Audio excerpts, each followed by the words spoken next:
Got me a brand new smoker. Look at here, brand new.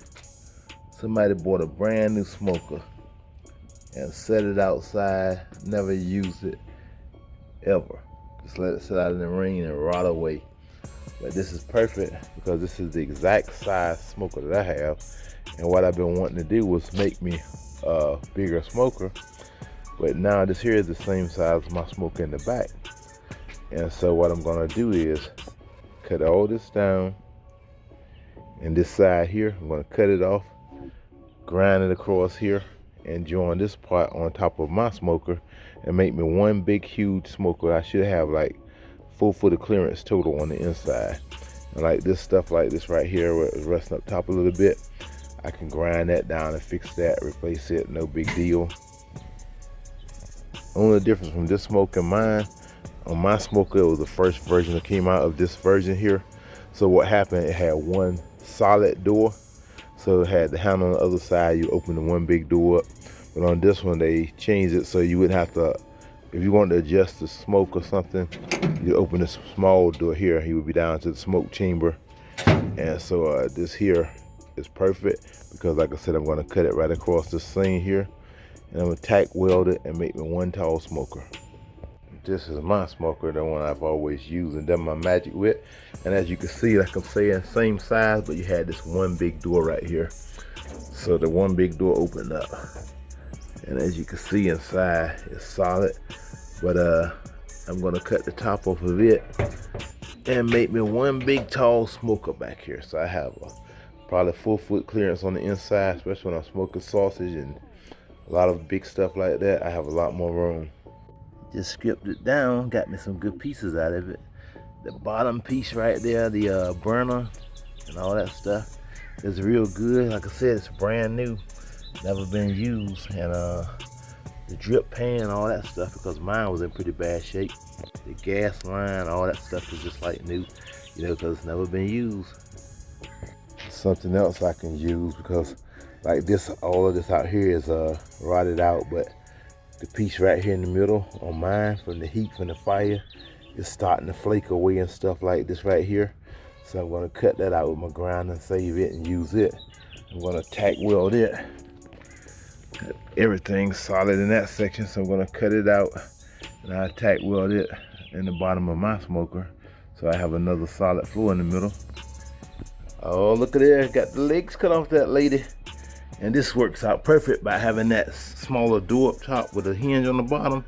Cause look, I can open the top chamber and it won't interfere. Now I just go bring my other smoke out, cut the top open and add this on. Should be ready.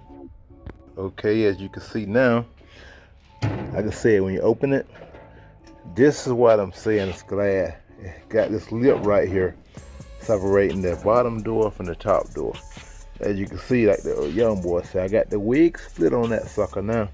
And so now I got the bottom, and I'm gonna have the top one up here, connect them together, and it's gonna have one big opening, and it's got its own door up top. All right, look at here.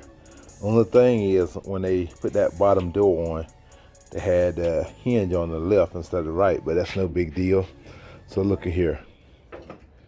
You got the bottom chamber, and now look, and the top chamber, perfect.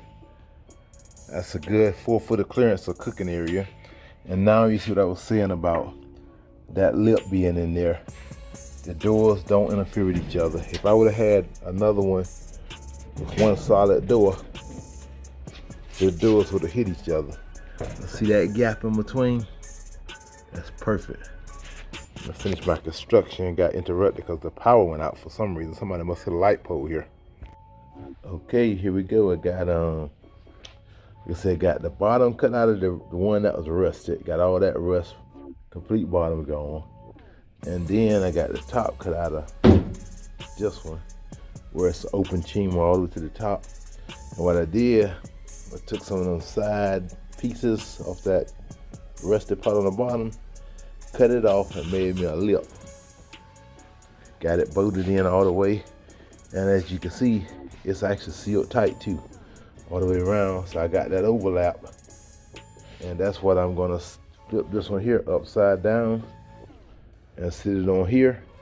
And then I drill me some holes and bolt into the overlap, and like on a couple of small spots, like right here where I got that crack. It don't look that bad, but from the outside, like right there, I'm gonna weld me a bead on there, close that gap, so I won't have no extra air leaks. Did notice this one corner right here on the top was the only damage on the top, ring damage. So guess what? I got my leg, and look at that, the perfect corner. I just squared it off. See my line on it? Just squared it off. Gonna cut it and fit it flush right on that corner and weld it down and have that problem solved. Simple as that. And haven't spent any money on this at all but the $25 I gave the guy for this old smoker, and gonna have exactly what I wanted. Look at there, knocked them two pointed ends off. Got it there. Look at there, bam, right there. And I can sand. That's all solid. It just got a little rust on it, so I ain't worried about that. I run my bead on that, and good to go.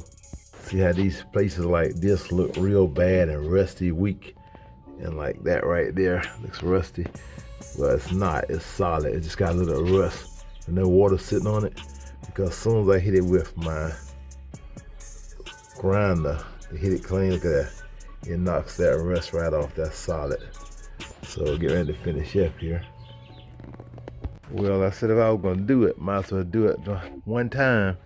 Remember that corner, that top corner that was messed up? I took those legs and I cut those legs in half, as you can see. Made a perfect corner out of it. Got that little thing right there. Like I said, perfect. It overlapped perfect. And it had like a tilt in on the bottom. So I had to cut the bottom off. And then I split them and welded them up there on the corner to cover the opening. And that's pretty much a good solid seal deal now. But on the inside, I had one little crack. I had to put a bead in just to cover that up. But I'm good to go now. Get ready to put this sucker in the back and put it to work. As you can see, I joined it with pieces of the bottom from the one I cut off the rest of the stuff. I made a belt all the way around it. Got it screwed together and it's sealed tight. Get ready to put it in the back and put it to work. Right, Grayson? Here she is, the finished product. Go stand beside that right quick so people can see how tall it is. Just stand beside it. So, boy, look at that. Got the finished product. Got it ready. Got it heating up. I got 10 crates, 10 racks now. One on the bottom, that's where my wood will be sitting at. Come all the way up, look at all this height, look at all that height. Look at there. See this right here, this is how I always start. I start off with a good solid bed of cold charcoal that's lit. It's not gonna go out. And I put a couple pieces of wood in it, because if you try to light the wood first, the wood will burn, but it'll keep going out. You'll think your fire is going, you go back and check on it, your woods went out. So when you light that charcoal is gonna burn, it's not gonna go out. And so that's the way you can do it. And you know, when you sit wood on top of it, that wood will be burning before that charcoal burns out. So far, everything is looking good, because look, on the top, it's showing 250 on the top.